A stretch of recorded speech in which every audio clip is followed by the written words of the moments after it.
The Monster Below by Greenback, read by Deathlight. Bonus material, original idea, and outlined with commentary.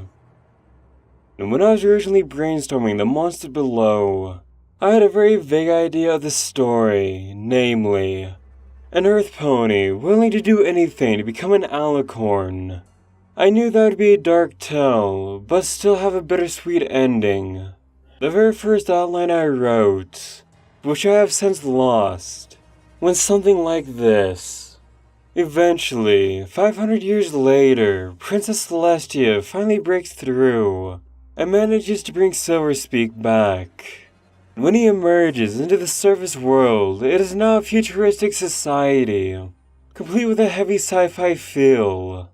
He's also now an urban legend, a sort of boogeyman. The Monster Below refers to Silverspeak in the Camelot dungeons where his mind is lost. But despite the passage of time, Silverspeak's assistants have survived, and are now rampaging throughout Equestria as Hulk-like monsters who have magic. And Silverspeak now has to sacrifice himself to stop them and undo the damage he's caused. This general idea has many of the elements in the final story, but still need tweaking, and it felt too general. Thus, I wrote the following outline to refine things quite a bit. While the overall story is roughly the same, there are many points where I diverged and sought to try something different. Either recognizing that there is a problem with the story itself, or due to getting an idea that was better than what I originally had. Looking back on it, the original story is much darker and had a more downer ending. I'm glad the tone was lighter, and the real ending, while still bittersweet, was more hopeful. My commentary on the outlines and why I diverged from it every now and again are in italics. The story begins as Silverspeak lies on an operating table, having surgery to attach a unicorn horn. And the pain is so excruciating, he feels like he's about to die. He never believed that your life flashes before your eyes, but it's happening now. The beginning, he was born in a remote village called Satalanka along the Unicorn Range. That is famed for having birthed the highest percentage of unicorns in Equestria, and having ones of such talent and wisdom. Starswell the Bearded was born there. But Silverspeak was the first and only Earth Pony born on record. As a result, he broke a tradition that had been going for centuries. Silverspeak was quickly a social recluse and curiosity. His parents were disappointed at him, for they wanted a unicorn child so badly. And even though they still loved them, there's always that little part that niggles about what could have been. And although the hided well, Silverspeak still senses it. Worse still was the isolation. Though he went to school, he had no friends, for everyone thought he was a freak. He did well enough in classes and graduated with good grades, but he was always alone. The school and the town's main sin was pride. They were so proud of themselves for producing the best unicorns Equestria had ever seen, and that pride drenched the halls. When the unicorns practiced their magic, all Silverspeak could do was watch, and occasionally be the test subject by some of the school's most talented. Yet arrogant and thuggish stallion, Mangus Bluehorn. Arrogant and fully convinced of his own supremacy. Mangus loves to torment Silverspeak. And the adults in Satalanka are no help, for they believe that Mangus can be the next Starsworld, and don't want to jeopardize that future with a black mark on his disciplinary record. Similar to professors helping bowling football jocks get through school, so that they can get into the championships. Though Mangus is not directly based on any one person, he was inspired by the football players at my high school who saw themselves as better than anyone else, and were very arrogant as a result. I was also inspired by reports and stories of colleges who do almost anything to ensure that their football players and star players can keep playing, including covering up stories of abuse and poor grades, among other things. The Penn State child sex abuse scandal was a big factor in creating Mangus, and the desire of Sri-Lanka to create the next big unicorn, no matter the cost. Mangus's name literally came out of the ether when I was pondering what to call him. I initially had the name Bluehorn, but Mangus came out of nowhere. I thought it sounded powerful and threatening, so I kept it. I'd never heard of it before, which made it a shock to learn that one of the meanings is a guy who is so drunk he sings to cardboard boxes. Despairing of never becoming important, Silverspeak writes to Princess Celestia, asking her for advice and help. Perhaps she can help him become a unicorn and be important. She never writes back though, and Silverspeak gives up on her. While the letter does come back into play at the very end of the story, I never thought of Celestia writing back to Silverspeak until I was working on the last chapter, and realized it'd be a nice touch to have Silverspeak finally interact with the princess, even if they never meet face to face. Still amongst the quiet and despair of a lonely childhood, Silverspeak discovers his special talent more quickly than anyone else. He had the gift of the silver tongue. He could craft speeches that leave crowds in tears, turn the birds from the trees, and persuade pretty much any normal pony to do what he liked. Bullies, the mean and the stubborn were hard, but with enough time, he could do it. Upon coming of age, Silverspeak quickly bids farewell to his home, and fled, crossing Equestria to reach Manhattan and start a new life.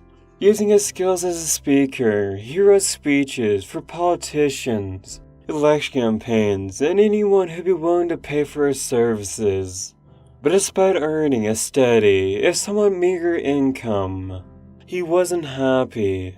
He's practically ignored and feels so lonely and unimportant. Even his own studies into possibly being transformed into a unicorn have gone nowhere. He watches Pegasi fly throughout the city, and watches unicorns performing all matters of magic and wonders. They're so admired and beloved by everyone else. Silverspeak wasn't. He was nothing. The scene of Silverspeak biting Mangus felt like a nice send-off to Mangus. I wanted to keep his later appearance a surprise, and realized to have him vanish without any comeuppance would be a cop-out. When writing the chapter where Silverspeak starts off in Manhattan, I realized that it is a big step to have him starting off writing speeches for politicians, and that having him start off at the very bottom of the social ladder would have a greater effect later on, when he manages to become an alicorn and the most infamous pony in the city. That was inspired by real-life tyrants, dictators, and other nefarious types who started out with humble beginnings, only to become monsters later on in life. It's more frightening to realize that anyone, no matter who they are, can go from nobody to nightmare given enough time. In retrospect, I don't think Silverspeak could have afforded an apartment on a grocery store job, but I figure Equestria's landlords don't charge such outrageous rates as we do. One day, during a 3D culture and arts celebration, Silverspeak watches Pegasi and unicorns perform. He uses a huge chunk of his saved bits, and buys something wonderful, temporary wings.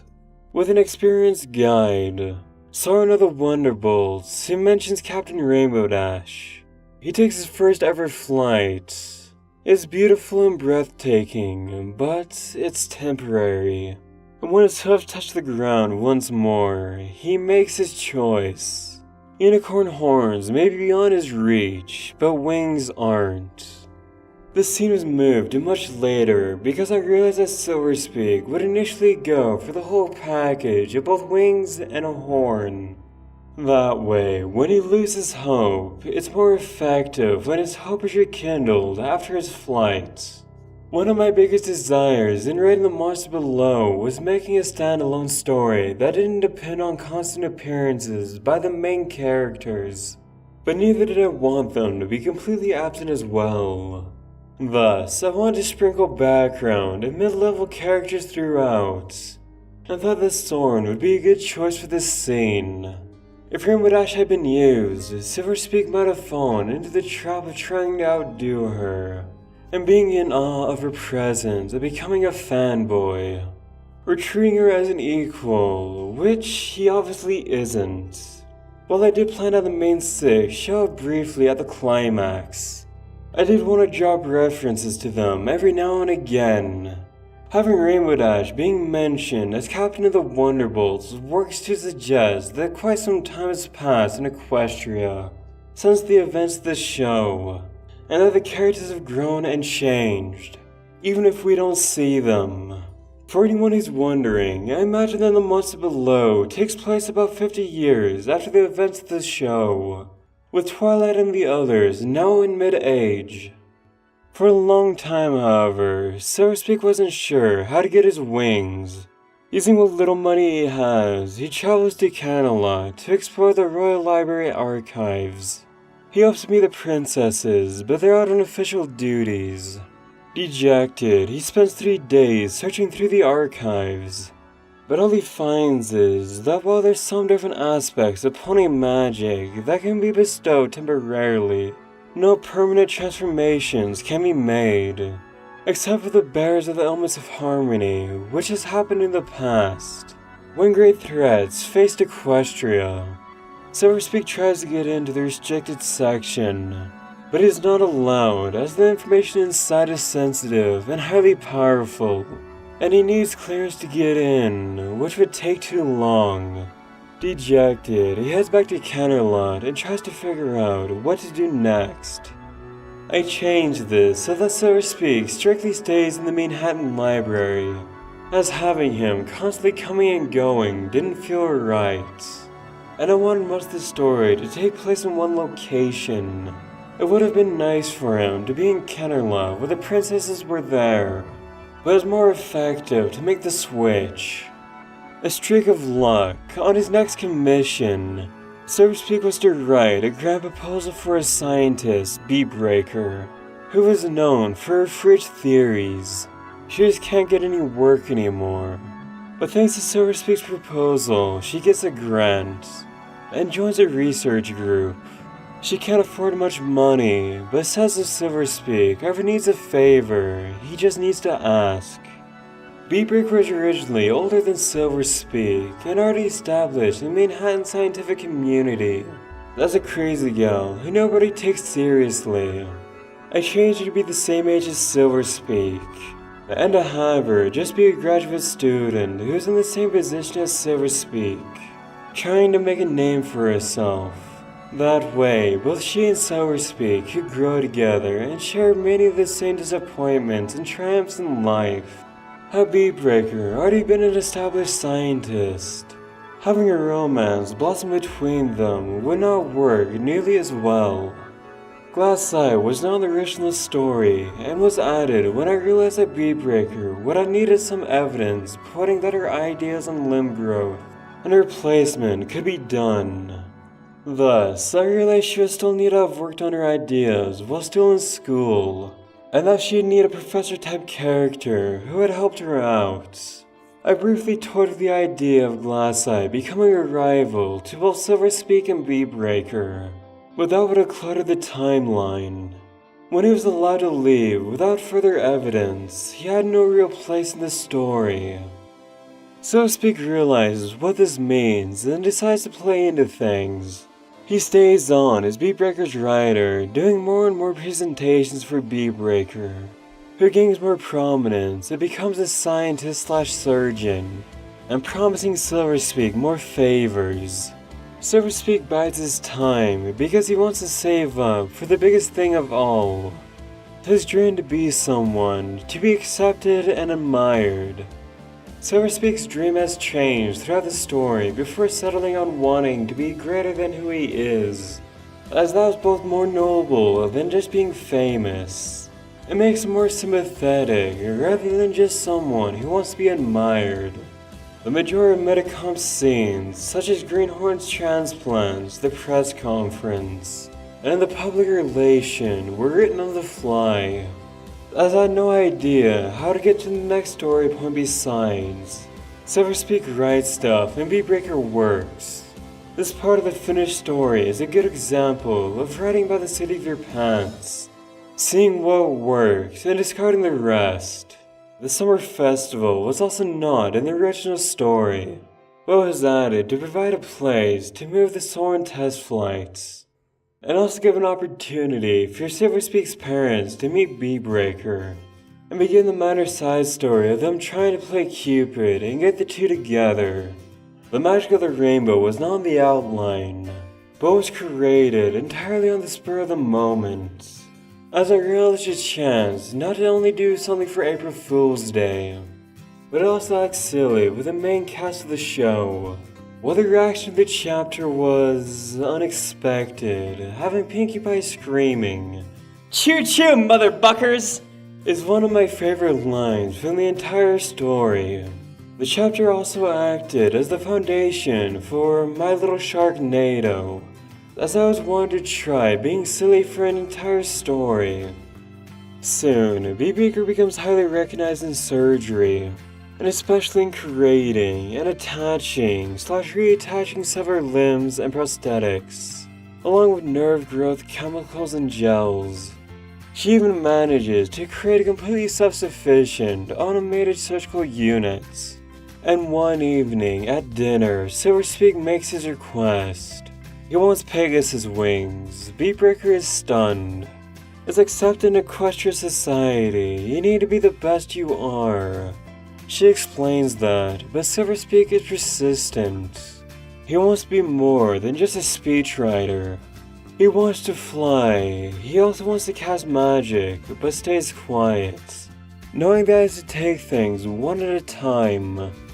Megas originally appeared later in the story, but decided to move his appearance to this point to give him more time to torment both SilverSpeak and Beatbreaker, and also make Metacomp a bit more paranoid. The dinner scene was expanded to have Beatbreaker get a reward, and to include a small cameo by Octavia, one of my favorite background ponies. That also provided a more natural build-up to SilverSpeak popping the question about the wings, but letting the two build up to it, and also allowing me to include a sex joke. Crude, perhaps, but I thought it would provide a good laugh, as sex seemed to be a logical train of thought for SilverSpeak being secretive and talking to Beatbreaker in private. Beatbreaker finally agrees to the surgery, but warns that it could have dire consequences. No pony has ever tried this before, and she has no idea what the social consequences may be. As was explained, to include her being worried about the effects on SilverSpeak's physical and mental health, setting the story up for when she acts on her own to remove SilverSpeak's wings and horn without his consent. The surgery takes place, and a pair of artificial, yet highly realistic wings are grafted to SilverSpeak's back, along with the muscles to make them work. When the anesthetics wear off, SilverSpeak wakes up. He's stunned, yet delighted. Recovery is slow, but he tolerates it. He has to Beatbreaker's remote cabin to practice. He's bad at first, but at last the day comes when he finally manages to take his first flight all by himself, and it is blissful beyond even what he can describe.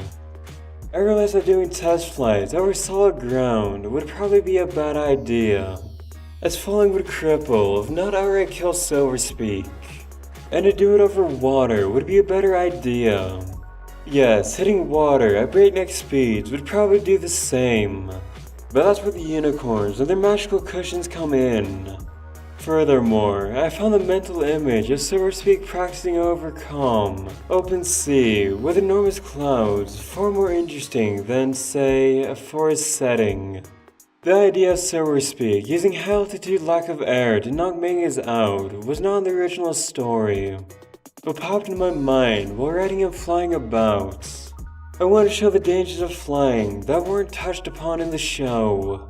And when Silver Speak is knocked out, I realized that'd be a way of beating an opponent who is superior in terms of strength and skill, but not necessarily smart. Another example of new ideas coming from the ether, so to speak. Upon revealing himself to the world at large, reaction is divisive and mixed. Ponies didn't know what to think of him. Some admired him, but most are repulsed. But Silver Speak didn't care. He finally has the affection he always wanted from his fans, as most of them are Earth ponies like him who feel like outcasts.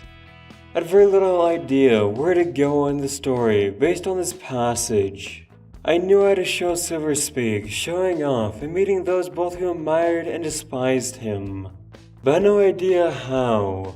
Pretty much everything in Celestia's Abomination was written on the spot, including the idea of going on tour, the heckler, and the stop inside Lanka.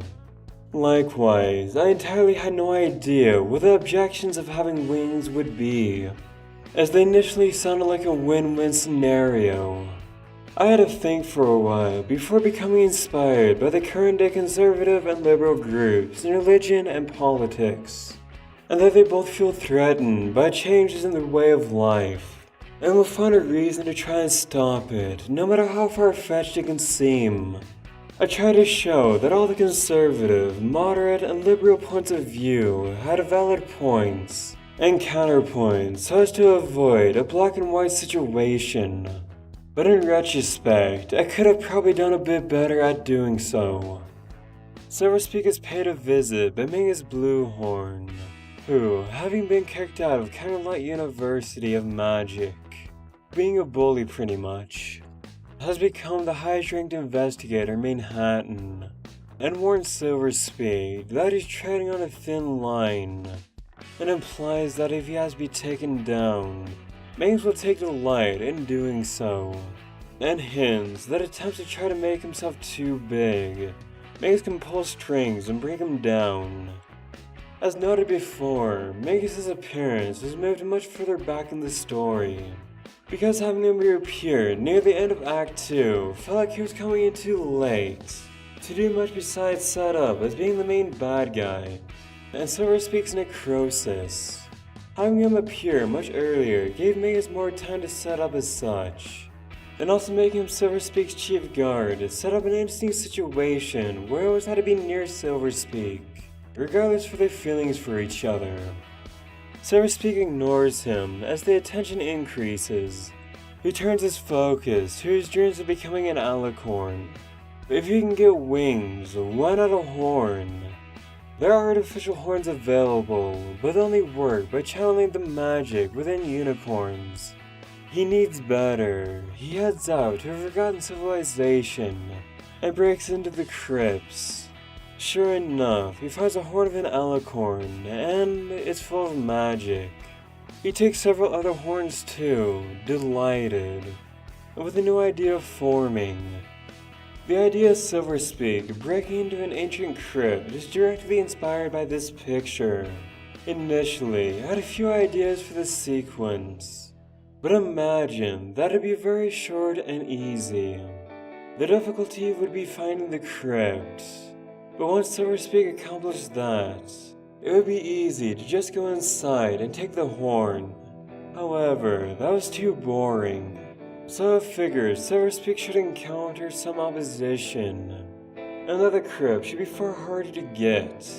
Ergo, Quiverquill was introduced to set up an ancient civilization, and a king who has gone mad with power, hitting to the reader that he's what Silver Speak could become. The thing that Silver Speak encounters inside the tunnels was never meant to be directly described, as I wanted to test out the idea that what you don't see is scarier than what you do. Similar to how the alien novelization for the Ridley Scott film, the alien itself is never described. Therefore, there are no notes to last revisions where I describe its appearance. I didn't imagine that when the king was entombed, Those who did the act knew that there were creatures deep inside the mountains that could act as guards. Another thing is one of those creatures is intelligent, but more on the level of a chimpanzee than a human being. The initial idea behind taking all the horns was to grind them up and mix them together into a super horn. It sounded ridiculous in retrospect, but the idea is recycled for Mangus at the climax, and uses magic instead of science as Silverspeak would have done. Whether or not the king is still alive at the time Silverspeak reaches his crypt is left for the reader to decide. Why not take the next logical step? Why not do what no pony's ever tried before? Why not become an alicorn? Silverspeak's parents come to see him, and over a meal together, they say he's messing with things that aren't meant to be trifled with. They know he wants more, but this sort of thing is wrong. His mother tells him that there's an old saying, within each of us is a monster that's always ravaged with hunger, and seeks to get whatever it wants. It's brutal, and Silverspeak is feeding it. Silverspeak dismisses their concerns. He's doing more than they ever could, and achieved more than they ever did. Angry, he goes for a flight to show him what he did by himself without their help. But something goes wrong, and he crashes. There's extreme pain from his wings, especially the muscles. The medical examination by Beatbreaker reveals that Silverspeak's body is rejecting the muscles and wings, though Beatbreaker can't explain why, theorizing that they're just not meant to be a part of him. Eventually, the wings will be ejected permanently, and Silverspeak will lose them. Desperate, Silverspeak begs her to attach new ones, prosthetics, anything, but she refuses. In desperation, he threatens to quit and shows her the horns, demanding that she attaches them. He's come this far and this close to achieving his lifelong dream, and he won't stop now. I went back and forth on which roles Silverspeak's mother and father were going to take, as I didn't want his dad to be the gruff, muscular guy, and his mom to be the sensitive type who cooks and is motherly. In the end, they can do both, but unfortunately, their stereotypes won out. At this point in time, I came across an unexpected problem. I had no idea what Silverspeak's parents' names were, as they had just been called Mom and Dad up to this point. And it would have been awkward to have Beatbreaker talk to them without addressing them with their proper names, which I realized after reading about Taro's mom in this article about Taro, Witch of the Black Rose. I decided to try for a metallic theme when naming the family: Silverspeak, Brass Bloom, and Gold Plates. Beatbreaker decides that enough is enough and says she won't help Silverspeak anymore, and that she'll report all of this to the authorities. Panicking, Silverspeak tries to stop her, but she blasts him with her magic and knocks him out cold. A zebra using magic? Beatbreaker was originally a pony, but shortly before writing her first appearance, I wondered what it'd be like to make her a different species, as two different races forming a relationship is far more interesting than two normal ponies doing the same thing. In the final story, I changed Beatbreaker from acting somewhat aggressively to acting from the shadows to take Silverspeak's wings. Having her get firm and report everything to the authorities wouldn't exactly work, as in the outline, Silverspeak hasn't done anything illegal. While it would have made him more aggressive and angry at being betrayed, I felt it would be a better choice to have Beatbreaker act out of concern for Silverspeak's health, and making her more sympathetic while she's destroying his dream. When Silverspeak awakens, he finds himself inside an oversized tube, his wings gone. A tube next to him holds the wings and the alicorn horn, preserving them in a nutrient-rich fluid, apparently used for experimentation.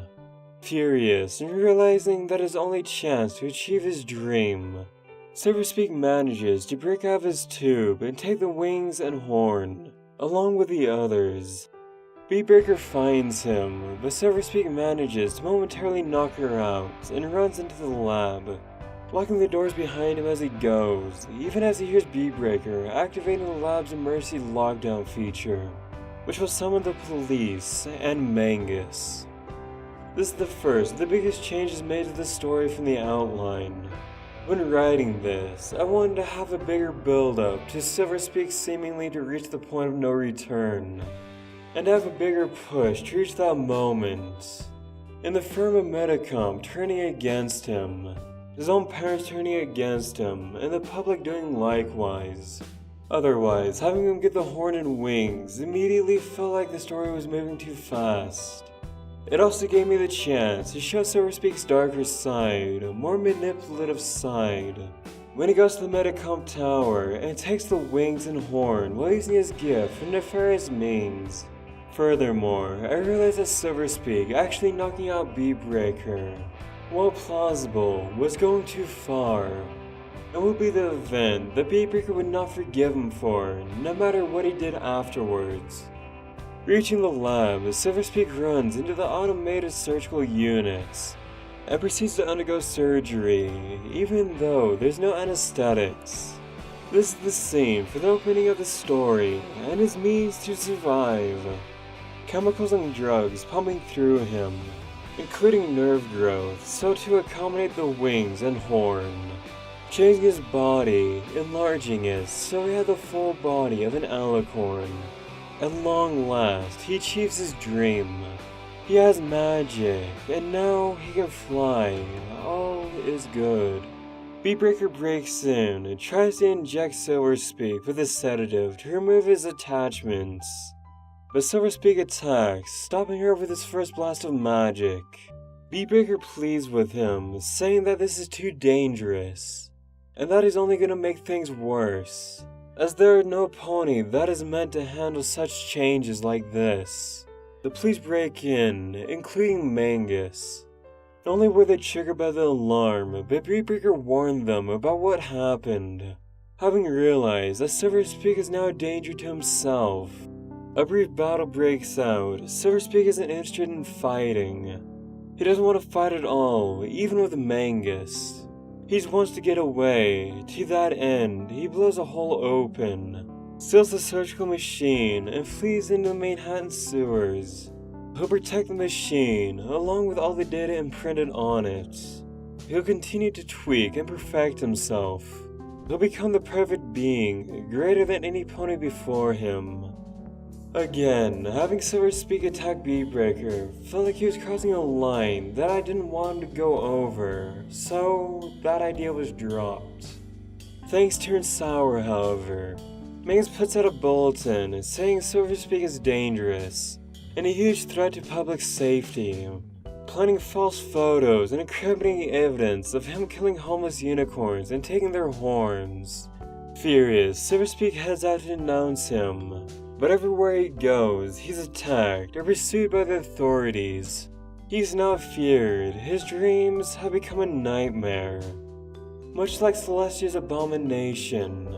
I didn't know how to have SilverSpeak get from escaping Metacomp to being captured. So this chapter was, again, written on the fly. I also couldn't resist bringing the heckler back. Having SilverSpeak managing to get some payback while also facing down a huge crowd. I also felt that him facing a moral choice and choosing whether to kill his parents and the police officers was more interesting than being relentlessly hounded and feared at every turn. The main difference in this section and the one before it is that I changed SilverSpeak's motivation to better himself by helping others, instead of wanting fame and lots of fans. This was done to make him more sympathetic, because I realized there was a real risk of making him more like a jerk, rather than a misguided soul with his heart in the right place. Eventually, after trying a press conference to explain himself, Mangus and his forces show up, overwhelm SilverSpeak, and arrest him. But when he wakes up after being knocked out, he finds himself not in a cell, but in the sewers beneath the city. Mangus has the surgical machine and is transforming his own guards and subordinates into alicorns. He explains that he never wanted to be a mere guard. He wanted to be the most famous unicorn who ever lived. And now, thanks to this machine, he'll get that.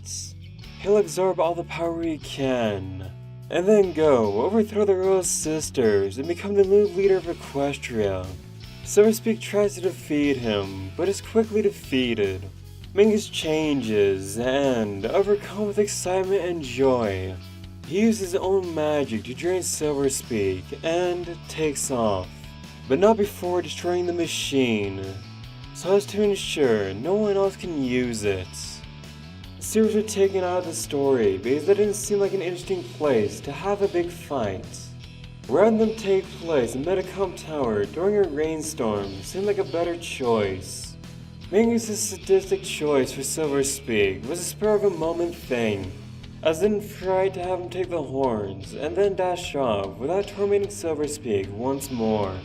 Originally, he did just that, threatening to deal with both him and Beatbreaker later, but that felt too wimpy for lack of a better word. He needed to do something crueler, and that sadistic choice seemed like the best choice. It was also the perfect place for him to secretly reveal the ending to the story, where the reader would assume Silverspeak would avoid exactly that. Silverspeak finds Beatbreaker amongst the ruins, badly injured, and on the verge of dying. He tries to help Beatbreaker, but doesn't have the strength. She dies. The biggest change to the entire story was that, originally, Beatbreaker did die, thanks to Mangus beating her to death to torment Silverspeak. However, as I continued to read the story, I found myself really liking Beatbreaker, and with readers liking her more than I expected, including many hoping to see her and Silverspeak as a couple, I decided to spare her, figuring to have her die would just be too cruel in an already cruel story. In a way, this is a perfect example of how the opinions of readers can alter the story in progress, sometimes considerably. This is also going to be a double death scene. Having come up with the CEO character early on, I figured that he was going to bleed to death after freeing Silverspeak from his gurney. However, I decided to spare him, as I wanted to have a benevolent, reasonable boss character survive. This is also because at this point, I wanted to show Silverspeak a little mercy, and change the tone of the third act from a downer tragedy to a bittersweet tragedy instead. Horrified at everything that's happening, and knowing that he started it, Silverspeak realizes that it's up to him to try and stop it. He only wanted to be important and popular, not to hurt or kill anyone. It was up to him to try and stop what was happening. He takes every drug he can, every chemical, and manages to get some of his magic back. Wings beating, he flees the sewers, and emerges into Manhattan during a rainstorm. Mangus, insane with power, had gone berserk, and is attacking the city along with his men. Silverspeak goes after him, and the two of them fight. The battle takes place throughout Manhattan's towers and streets, and ends with them fighting on top of an enormous bridge leading to the mainland. But while Silverspeak manages to defeat Mangus' guards, he can't defeat Mangus himself. With his alicorn horn, Silverspeak has more raw power, but Mangus has a skill, talent, and practice, and finally beats Silverspeak senseless. On the verge of defeat, Silverspeak tries once more to defeat Mangus, and only manages to drag him down onto the bridge's streets. Mangus, injured but not defeated, almost kills Silverspeak, and just then, Twilight and the other Bears of Harmony appear. Having seen the destruction wrought by the two, they unleash the elements without question and turn Mangus and Silverspeak to stone. The finished fight almost played out as I expected it, with the exception of Silverspeak now trying not only to undo what he had created, but also having to protect Beatbreaker at the same time, which added an extra incentive for Silverspeak to fight harder, and sometimes use his brains instead of his strength. Mangus was going to be portrayed as the stronger of the two, due to his experience and skill, and would have killed Silverspeak had it not been for the main six showing up. It felt wrong to have Silverspeak fail at practically everything he does, so it was changed to the two being about equal, all things considered. It also helped avoid making the Deus Machina moment more blatantly obvious. Beatbreaker's momentary death and resurrection was directly inspired by a similar scene in a James Cameron film, The Abyss, but I wanted to have a more supernatural feeling to it, in that if there was an unseen force that was guiding the events of the story, this is the only time when it directly intervenes, and at the moment where Silverspeak chooses love and family over his dreams. Not to imply that dreams aren't worth following, mind you. Granted, this does have the problem of making Mangus' sadistic choices be redundant. And, in hindsight, I probably would have combined both into this later scene. Imprisoned within stone, Silverspeak has no sensation of time, only the feeling of being half awake and half asleep. He senses being examined a few times, and the sensation of somebody watching him, but can't make sense of what's going on. Finally, someone appears, and is revealed to be Princess Luna, who can enter the dreams of those within the statues. She explains what has happened. His efforts to become an alicorn has happened before, far in the past, but with disastrous results. Which is why the current attitude of "don't fuck with your genetics" is so strong among pony kind. Had it gone on longer, Silverspeak would have gone insane and gone on a massive killing spree. Thankfully, it was stopped. Remembering what Mangus did, Silverspeak asked Luna what was going to happen to him. Luna realizes what the true question is, assuring him after interrogating Mangus, all the crimes attributed to Silverspeak have been cleared. Turns out, Mangus had been following Beatbreaker's technological developments for some time, and saw Silverspeak as a threat that needed to be eliminated. Mangus himself is still in stone, and due to his crimes of killing ponies, he will remain there for a long time. But both Luna and Celestia hope that, given enough time, he can be rehabilitated, even if that day is far off. I wasn't sure how to approach the stoning scenes, whether to go for the perspective that you're not aware of anything, like when Twilight was turned to stone by the cockatrice, or aware of everything, Discord. I decided to go for a mix, and cut out the dream idea entirely. Mangus' fate was originally a little more lenient, but I decided, after all he had done, and all the ponies that I had crippled and murdered, he needed a much harsher penalty. But I decided that the princesses would still want him to find redemption, even if he would never be freed. Fun fact, I originally wanted to insert a small joke where Silverspeak gets an inch on his nose, and Luna had to scratch it for him, but it ultimately didn't fit in. Luna tells Silverspeak that he'll need to have the wings and horn removed, as his soul cannot endure such a radical, unnatural change. Luckily, they're able to undo the surgery, and make him back to normal again. Silverspeak doesn't want to go through it, but upon realizing what would happen if he doesn't, he decides that Luna is right and agrees with her. Silverspeak is released from stone and goes to Canterlot, and gets a few days to himself as magics, potions, and surgery is prepped.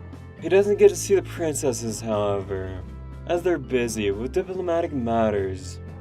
The surgical scene originally took place in Canterlot, but I figured it'd be emotionally better if Silverspeak had to deal with preparing to go to prison, due to it being an awful choice that no one should ever have to deal with. Having survived the encounter with Mangus, the CEO got a chance to come back here, and I realized that, much like Silverspeak's parents, I had no idea what the CEO's real name is. He never got one, and to be honest, I still don't know what it is. The day of surgery arrives. Before Silverspeak goes in, he gets to see his parents, who assures him that, even after everything he's done, they still love and support him. He has learned to love himself for who he is, and to focus on improving himself with friendship, not artificial means. And no matter how long it takes, they'll be there to help him. Silver Speed goes into surgery. Before he's put under anesthesia, he hopes that he'll be able to find himself, and hopefully uncover the good inside of him, rather than the monster. When he wakes up, he'll have a new chance at finding himself and a new life. And so, once again on the hospital table, but this time to begin the healing, he closes his eyes. The gas flows and everything goes dark. The reason this version of the ending is so abrupt is because I wanted to leave Silver Speed's future after losing his horn and wings to be uncertain and open to the reader's interpretation, and that anything could happen after he woke up. Thankfully, I realized that the readers would have killed me for leaving out such a cliffhanger, and a more solid final came up. Looking back, it's strange to think that Silver Speed would have faced no real consequences for what he's done. At that time, I believed that Equestria was forgiving enough to realize the reasons for doing what he has done, and that the true tragedy of the story was losing his dream. But considering some of the illegal acts he has done, I felt that Silver Speed could not get off consequence-free. Still, I figure that Equestria's legal system is far more merciful than ours is, and the story would have ended with the implication that Silver Speed would rebuild his life, and this time focus on what truly matters in life, and what will make him happy in the long run, family and friends.